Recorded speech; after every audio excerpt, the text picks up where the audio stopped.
Dans la vallée de la Luangwa, en Zambie, la saison des pluies touche à sa fin. Il ne pleuvra plus pendant 7 longs mois.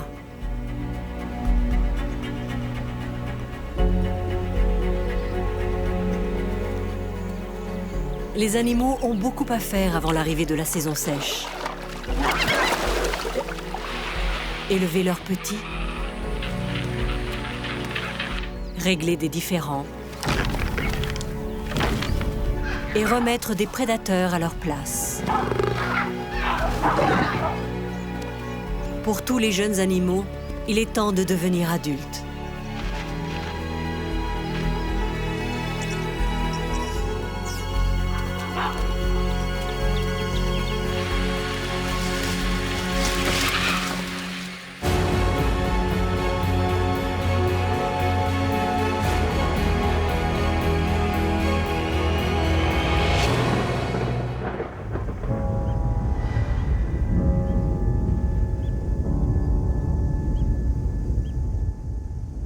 Durant 5 mois, la pluie n'a cessé d'arroser la vallée de la Luangwa.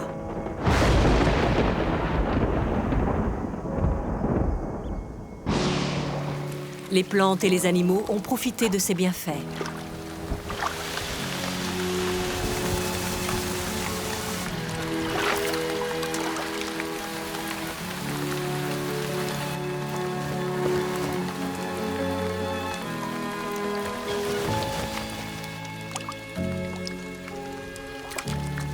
Mais il y a du changement dans l'air.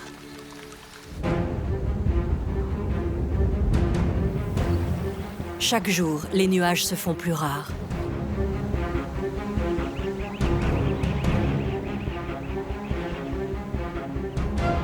La pluie a fait de la vallée une terre riche.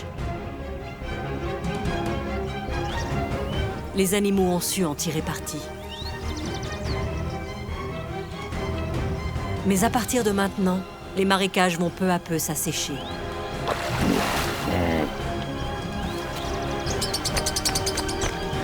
Les plaines verdoyantes vont retourner à la poussière.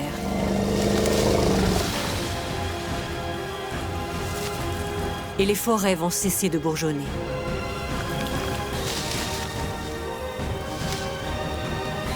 La Luangwa elle-même pourrait bientôt n'être plus qu'un mince filet d'eau.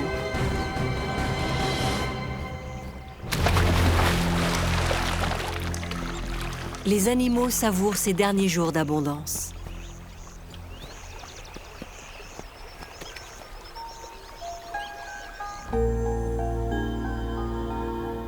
C'est le début du mois d'avril. Le soleil matinal réchauffe déjà la vallée.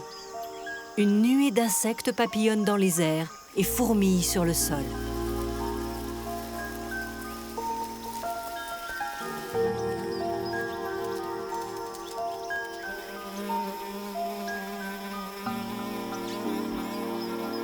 C'est justement ce qu'un prédateur attendait.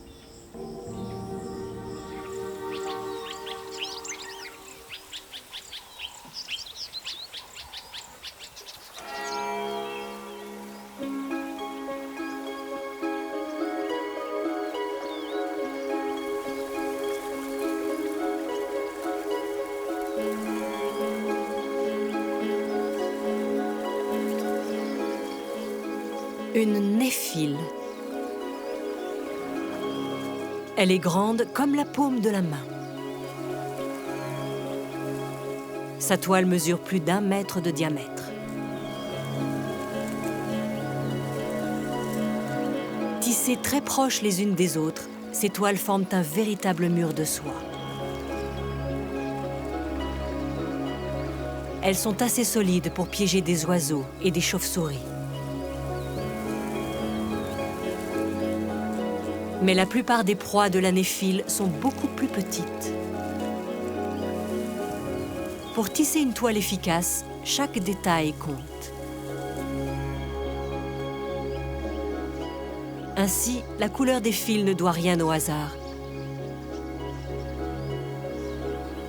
En pleine lumière, leur reflet doré attire les insectes pollinisateurs, comme les abeilles.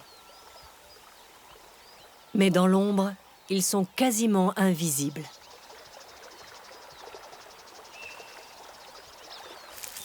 Les 8 pattes de l'araignée sont très sensibles.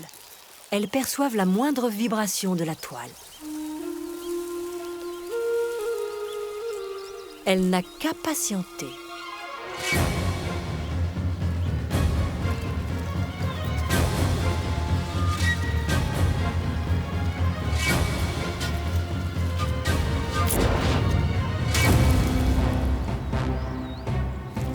La néphile s'approche avec prudence, surtout que sa proie est de grande taille.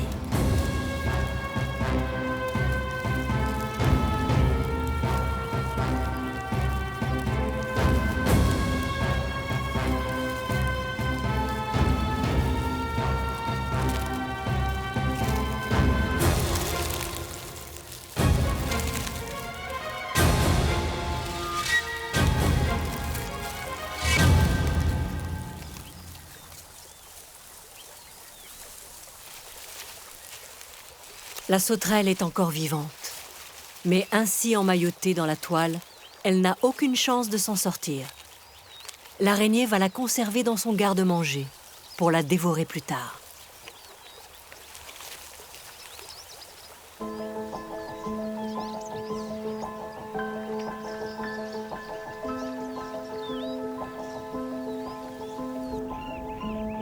À cette époque de l'année, les insectes sont aussi l'aliment de base des nombreux oiseaux de la vallée.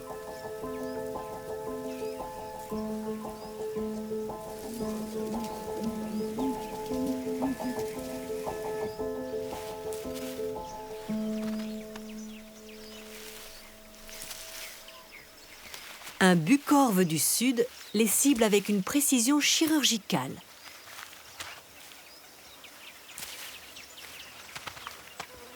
Non loin de là, sa compagne chasse les grenouilles.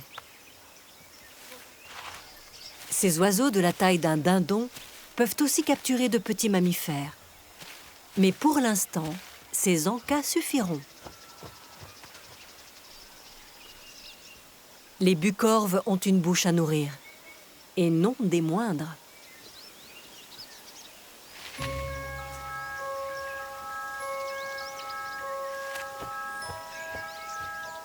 Les parents n'assument pas seuls l'élevage de leurs petits. C'est le couple dominant d'un groupe de 6 individus.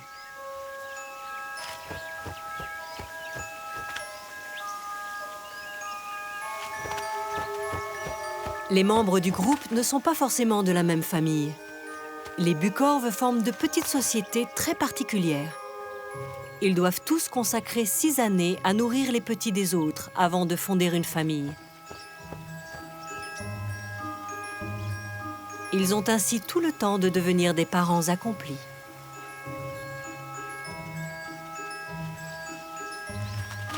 Les petits se couvrent de plumes dès l'âge de 3 mois. Mais il faut encore les nourrir pendant toute une année. Lorsque la sécheresse s'installera dans la vallée, la nourriture sera plus difficile à trouver. Mais avec cette équipe de nourrices dévouées, le petit ne devrait pas souffrir de la faim.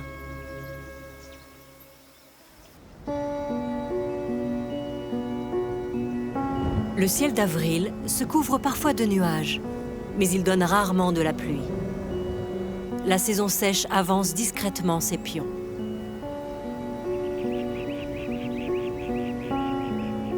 L'eau coule encore dans les ravines et les ruisseaux. L'herbe reste verte et grasse. Les impalas resplendissent de santé et leurs fans grandissent vite.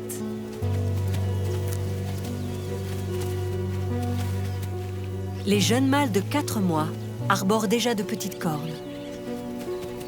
D'ici quelques semaines, ils seront sevrés et ne dépendront plus de leur mère.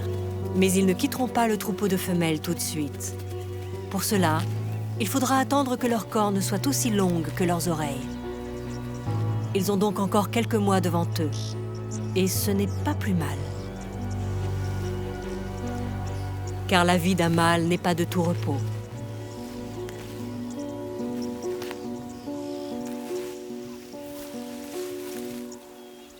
Partout, les mâles se préparent aux rutes annuelles. L'accouplement a lieu à la saison sèche. Les jeunes faons naissent ainsi au début de la saison des pluies. Les mâles constituent des groupes de célibataires. Des petites sociétés aux mœurs tout à fait étranges. Chaque mouvement, chaque mimique revêt un sens particulier. Tous visent un même objectif, s'imposer dans la hiérarchie. L'odeur suffit parfois à faire reculer un mâle moins pugnace.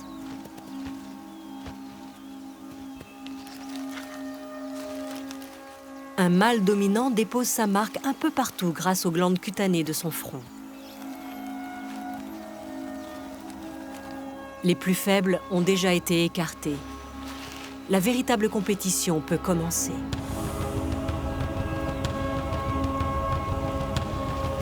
Racler le sol avec ses cornes est une invitation au combat.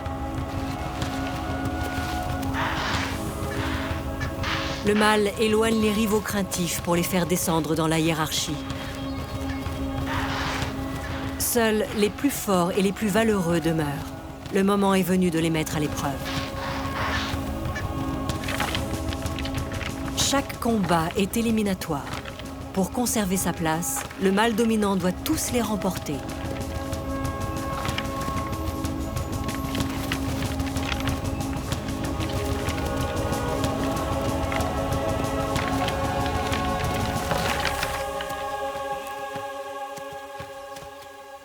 Sa récompense, c'est un territoire et le droit exclusif de s'accoupler avec toutes les femelles qui s'y trouvent. La saison des amours va l'occuper pendant 4 à 5 semaines. Chez les tantales ibis, le programme de reproduction a commencé depuis plusieurs mois. Chaque année, des centaines d'oiseaux se rassemblent ici pour nicher. Ils viennent de toute la vallée de la Luangwa. Ce petit bois d'ébénier abrite la plus grande colonie de tantales ibis au monde.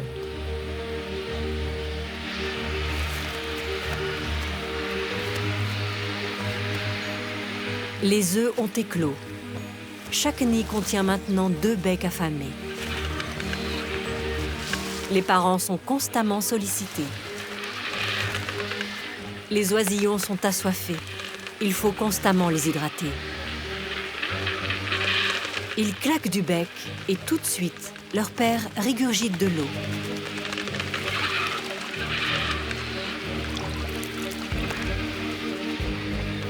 Depuis qu'ils ont éclos, les oisillons sont en pleine croissance.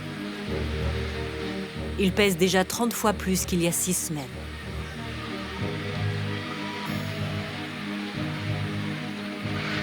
Et leur appétit grandit de jour en jour.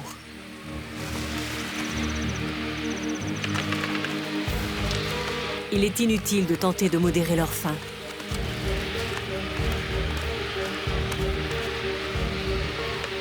Pour un jeune tantale ibis, il n'y a jamais trop de poissons.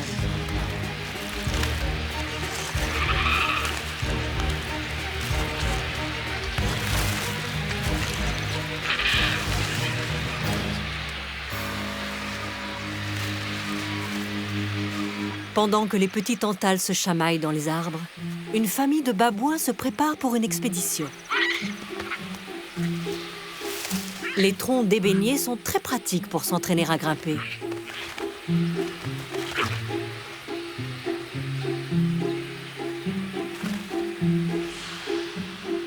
Les adultes de la troupe mènent l'ascension.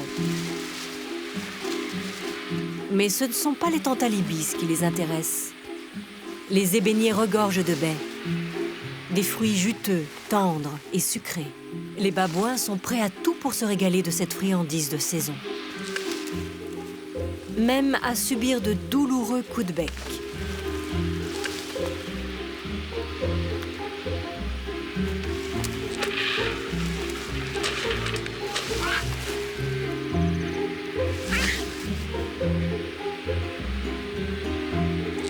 Pour les tantales ibis, l'expédition des babouins donne le signal du départ. À la mi-mai, le nid est devenu trop étroit pour les oisillons.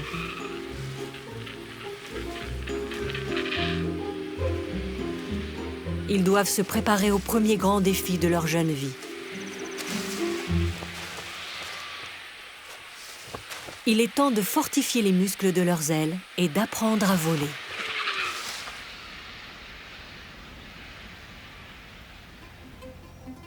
La fin de la saison des pluies est une période difficile pour les prédateurs. Les herbivores sont encore disséminés dans la plaine. Les vautours ont sans doute trouvé une carcasse. Mais cette jeune hyène tachetée ne veut pas s'y frotter. C'est un mâle, et il compte bien se procurer lui-même son repas. Sa technique de chasse manque peut-être de subtilité, mais elle est efficace. Il s'approche de ses proies sans se cacher. Elle s'enfuit dans tous les sens, et il repère alors les individus malades ou blessés. Mais ce stratagème a un inconvénient. Il a attiré l'attention d'une meute de lycaons. Les hyènes ont le même régime alimentaire que les lycaons, et parfois elles leur volent leur proie. Les lycaons se lèvent, bien décidés à éloigner l'intrus.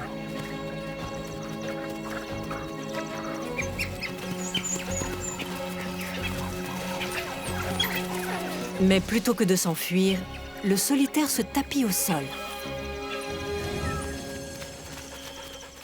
Il sait que les lycaons ne l'attaqueront que par l'arrière. En se couchant, il leur présente uniquement sa mâchoire.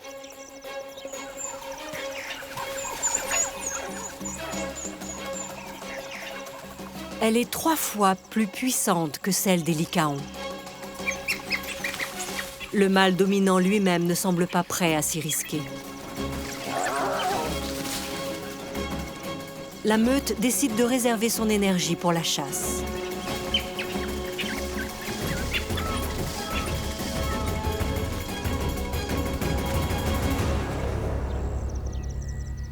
Pour la hyène, c'est une petite victoire.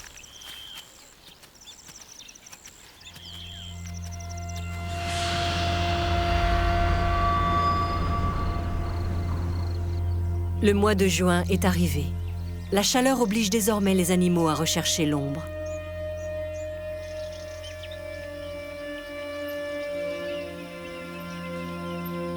Ces bosquets protègent agréablement des rayons brûlants du soleil. Les plus petits habitants de ces lieux ont trouvé le moyen d'échapper à la chaleur.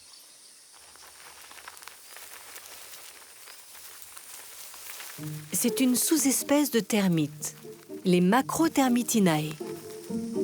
Leur peau est dénuée de pigments. Aussi, ils ne peuvent pas rester trop longtemps au soleil sous peine de mourir. Alors, avant de fouiller le sol, ils construisent un abri fait de terre et de salive. Ce parasol reste en place le temps de ramasser la feuille qu'il recouvre.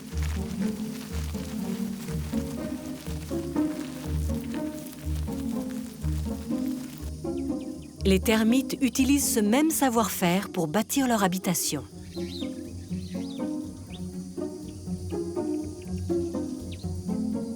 Ils ne mangent pas les feuilles, mais les transportent au fond de leur nid. C'est là que se trouvent les champignons qu'ils cultivent. Ces organismes dégradent la cellulose des feuilles pour en faire de la nourriture. La culture des champignons a besoin d'un air frais et humide.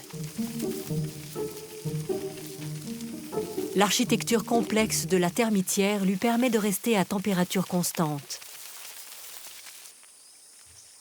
Les termites construisent des cheminées pour en assurer l'aération. Ils les retouchent au besoin pour ajuster l'arrivée d'air. Ainsi, la termitière conserve sa fraîcheur tout au long de la saison sèche. C'est un agréable habitat climatisé, mais aussi une forteresse pour se protéger des ennemis.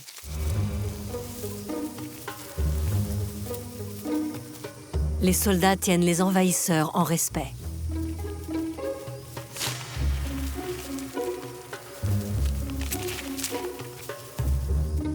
Mais ce 5 sait comment contourner le problème.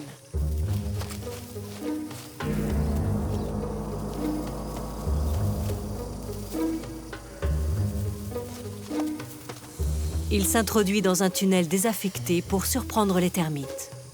Sur la piste qui les mène à leur source de nourriture, ils sont peu protégés.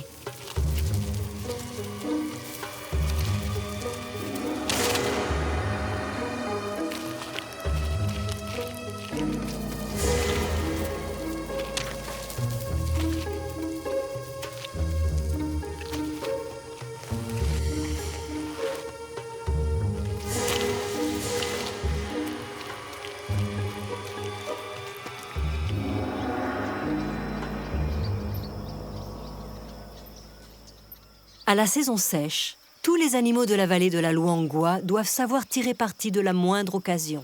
Il en va de leur vie.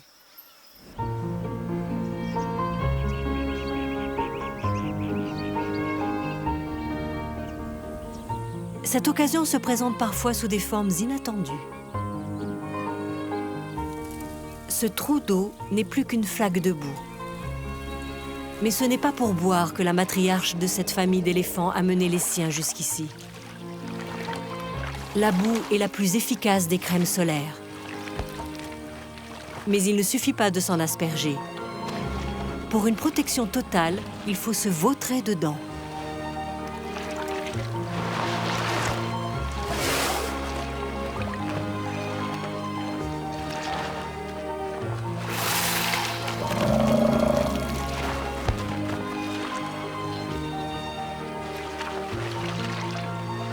Pour ce petit éléphanteau d'1 an, l'exercice est épuisant.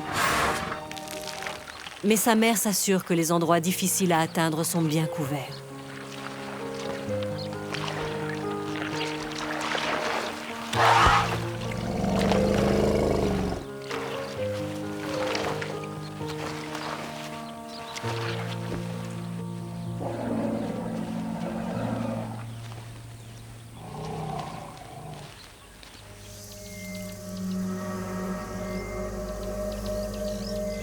La saison sèche s'installe.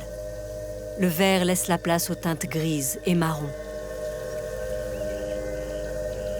Ce petit marécage est presque à sec.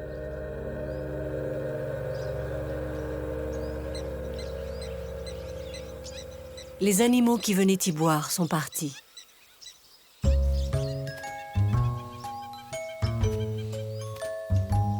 Mais ils ont laissé leur marque. Et pour les vanneaux armés, c'est une aubaine.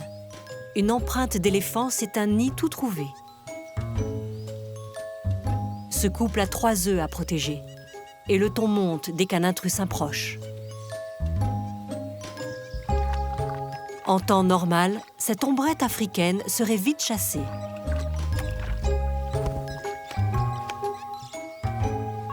Mais aujourd'hui, les vanneaux ont un problème plus grave à régler.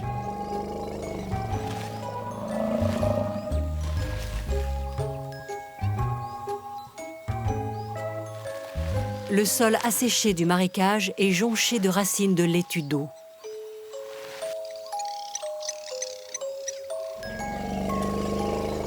C'est délicieux et nourrissant. Les éléphants s'en régalent. Si les vanneaux n'agissent pas rapidement, leurs œufs risquent d'être écrasés.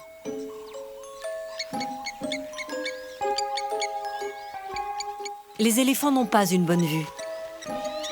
Alors les vanneaux se font aussi gros que possible. La manœuvre pourrait intimider des animaux plus petits. Mais les éléphants la remarquent à peine. Les vanneaux ne savent plus quoi faire. Ils ont dû quitter le nid pour faire face aux éléphants. Mais à présent, leurs œufs sont en plein soleil. L'un des parents doit retourner les couver.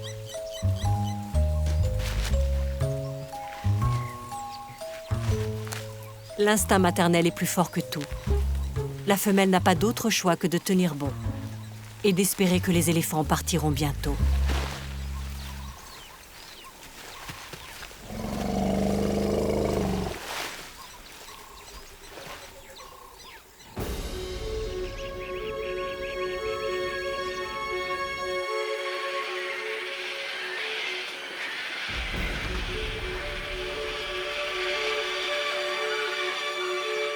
C'est un grand jour pour la colonie de Tantale Ibis.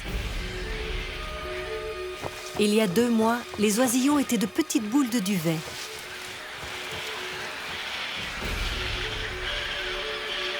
À présent, ils sont couverts de belles plumes de vol, d'un noir luisant.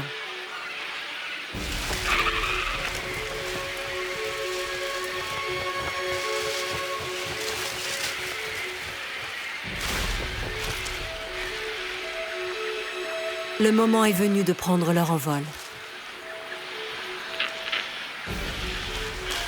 La liberté est toute proche. Ils brûlent de quitter leur arbre couvert de déjections. Il suffit de se lancer.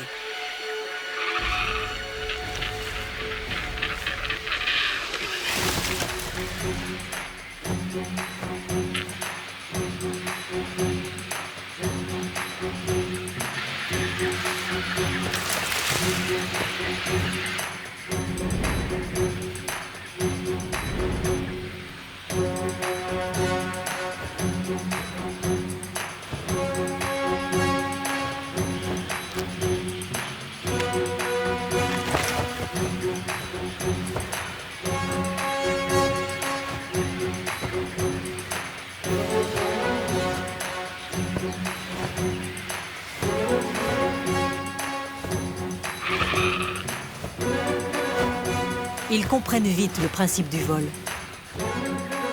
Mais ils ont besoin de muscler leurs ailes pour rester longtemps dans les airs. Quant à l'atterrissage, c'est un art difficile. Il leur faudra beaucoup de pratique avant de le maîtriser.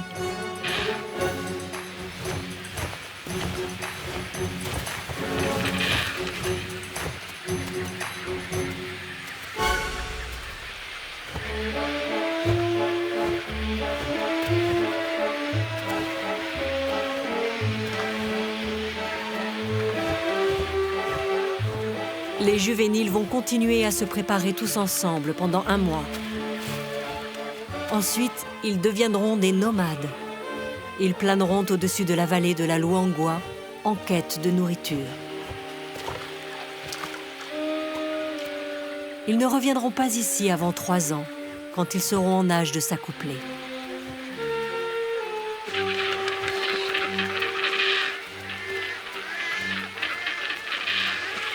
Après cette séance harassante, les jeunes méritent un bon repas. Ils seront encore nourris pendant 3 semaines. Ils ont ainsi tout le temps de s'entraîner à pêcher.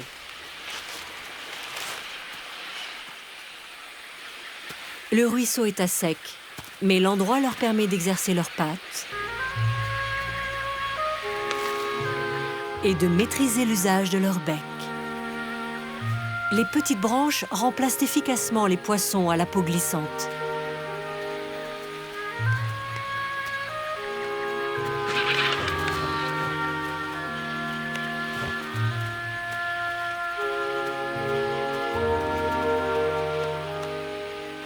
Il faut du temps pour s'habituer à une nouvelle vie. Dans le nid, les juvéniles redoutaient les incursions des babouins. Sur la terre ferme, le danger vient plutôt des impalas. Les impalas célibataires se battent toujours pour gagner le droit de s'accoupler. Certains doivent prouver qu'ils peuvent régner sur un territoire.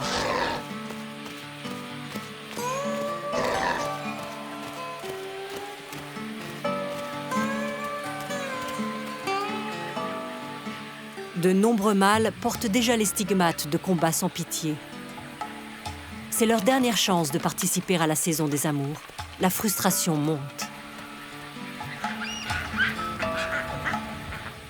L'enjeu est trop grand pour s'inquiéter d'éventuels dommages collatéraux.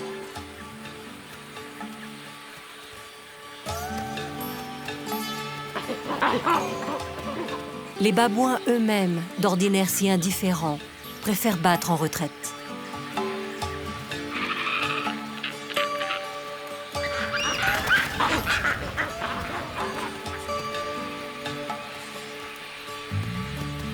Les jeunes tantales ibis ont fait un grand pas vers la condition d'adultes. Ce soir, ils retrouveront tout de même leurs parents et la sécurité des arbres.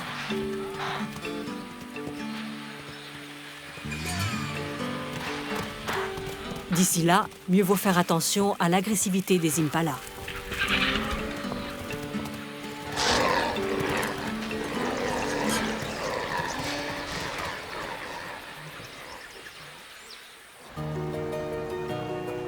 Les tantales ibis se sont rassemblés ici, en février, quand les pluies inondaient encore la vallée. 4 mois plus tard, même les ravines sont à sec. Un félin discret les emprunte pour guetter ses potentielles proies.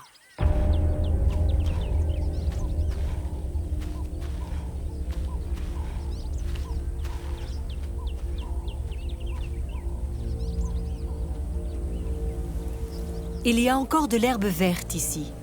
Il suffit d'attendre qu'un herbivore se risque à venir la brouter. Cette femelle se plaque au sol en embuscade. Le léopard est le principal prédateur des babouins. Le groupe est en train de brouter dans les alentours, mais il reste en alerte.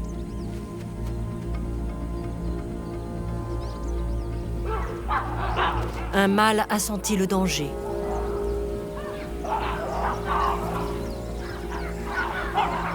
Ses cris alertent ses congénères. Le groupe prend une attitude agressive. En combat singulier, un babouin n'est pas de taille contre un léopard. Mais cette femelle ne peut rien contre la fureur des singes coalisés.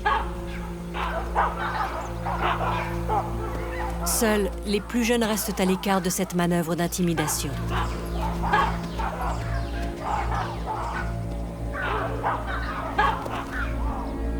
Même les rivaux mettent leurs différends de côté pour faire fuir l'ennemi.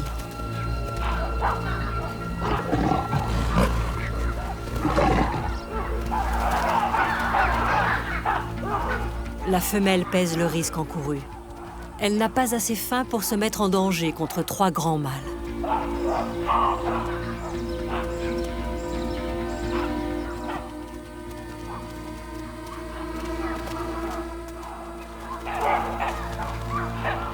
Pour les babouins, l'enjeu est plus important. Ils défendent le groupe. Ils pourraient l'acculer dans la ravine et tenter d'éliminer le danger. Mais ils n'en sortiraient pas indemnes.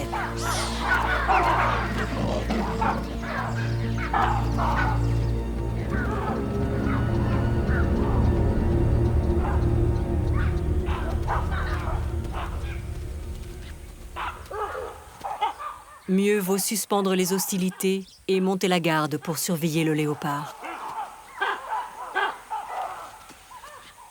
Au coucher du soleil, le félin reprendra l'avantage. Mais désormais, les babouins sont conscients de la menace.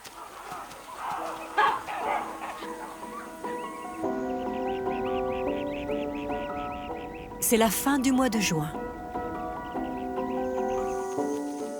Les impalas dominants sont occupés à rassembler les femelles.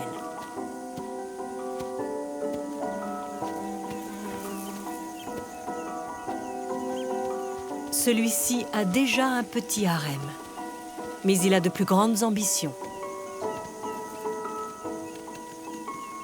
Il fait des avances aux femelles d'un rival.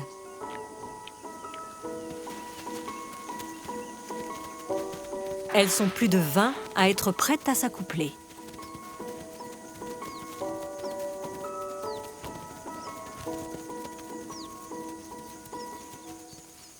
Le mâle a consacré les dernières semaines à les protéger des rivaux sur son territoire.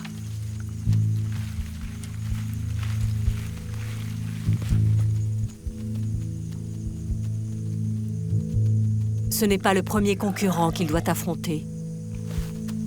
Mais cette fois, c'est un adversaire de taille. Ses puissantes marques olfactives ne laissent aucun doute sur ses intentions. Les sécrétions odorantes attirent les femelles, mais elles constituent aussi l'insulte suprême, le pied de nez d'un mâle à son rival.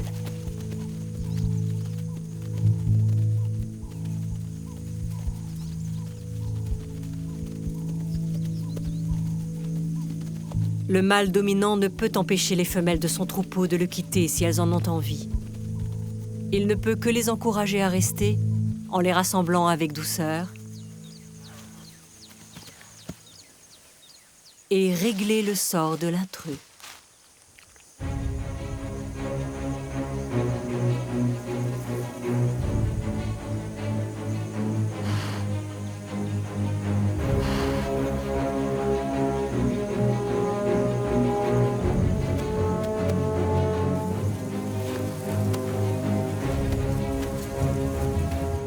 Les deux mâles montrent leurs cornes.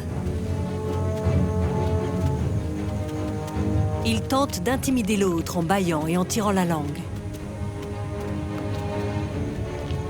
En général, ces signaux suffisent à dissuader le plus faible.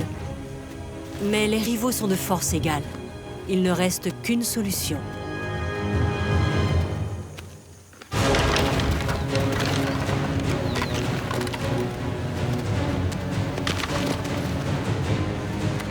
Les cornes sont capables de transpercer le pelage.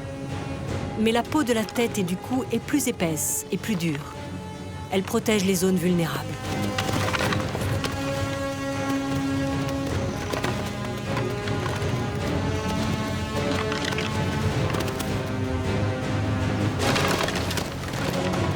En dépit des apparences, le combat s'apparente plus à la lutte qu'au duel à l'épée.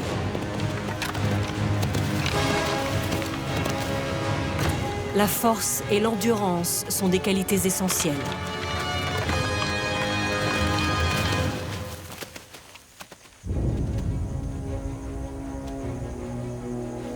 Manifestement, l'intrus ne fait pas le poids. Le mâle dominant conserve son territoire.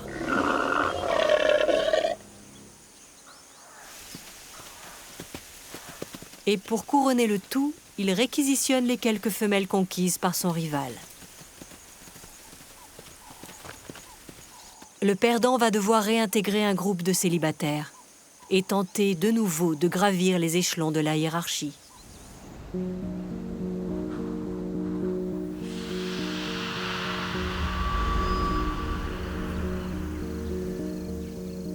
Nous sommes au mois de juillet, à la moitié de la saison sèche.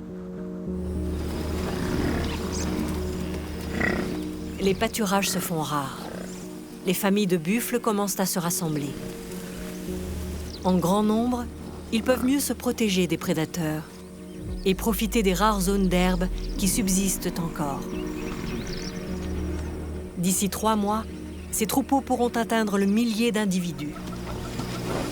Dans la prairie, leur déplacement trace la voie d'autres herbivores. Les buffles aiment les hautes herbes. Ils passent leur temps à en chercher le moindre carré subsistant.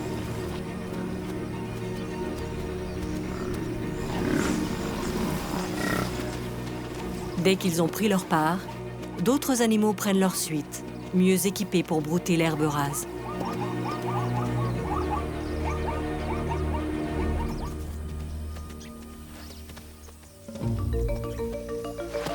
Après cela, le sol n'est plus bon qu'à une seule chose: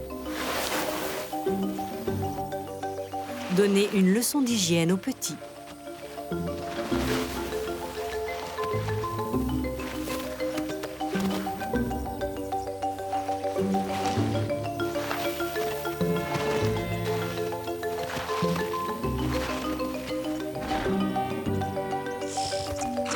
Les pique-bœufs se joignent aux réjouissances. La poussière les aide à chasser les parasites de leur plumage.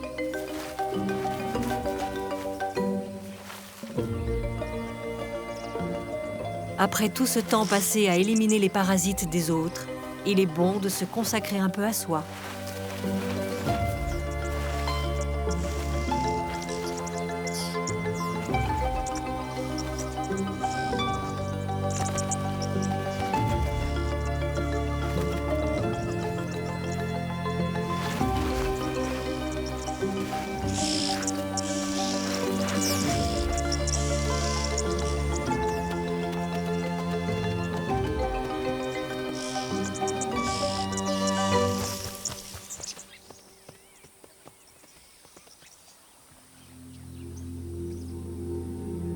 Le niveau de l'eau baisse partout. Mais le phénomène a ses avantages. Ces petits échassiers trouvent davantage d'insectes aquatiques à portée de bec. De nouveaux territoires s'ouvrent aussi aux impalas. Il y a encore un mois, il était impossible de franchir cette rivière. À présent, les prairies de l'autre rive sont accessibles. Il suffit de trouver un passage.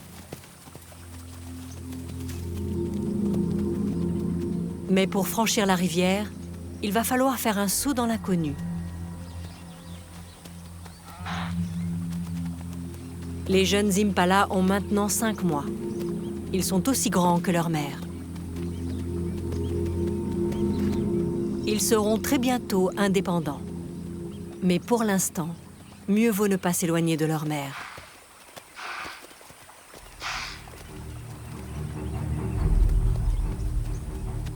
Cette jeune femelle vient de s'apercevoir qu'elle est seule. Sa mère a déjà traversé.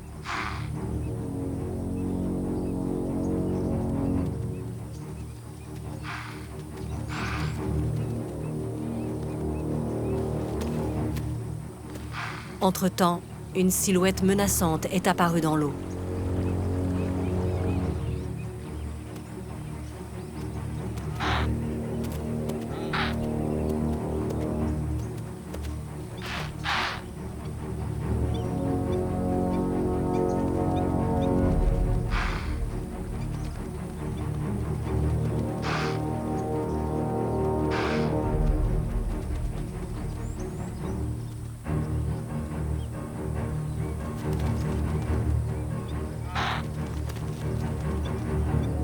Pour le faon, le dilemme est cruel. Que faire? Rester avec le troupeau ou répondre aux appels de sa mère et risquer de finir dans la gueule du crocodile?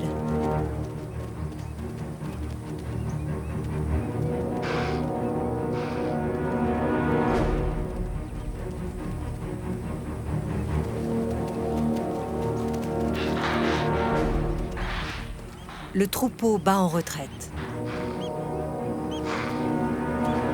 Mais le lien qui unit la mère et sa petite est encore très fort.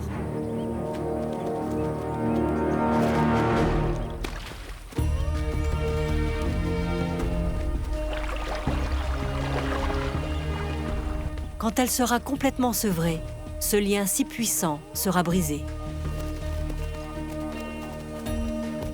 Ce sera peut-être sa dernière leçon de survie avant d'être autonome. C'est la fin du mois de juillet. Les ébéniers sont retombés dans le silence et les ravines sont à sec. Les tantales ibis sont partis vers d'autres rivages. Mais certains animaux ne peuvent échapper à la saison sèche. Elle est loin d'être terminée. Au cours des 3 prochains mois, les dernières ressources vont s'évaporer.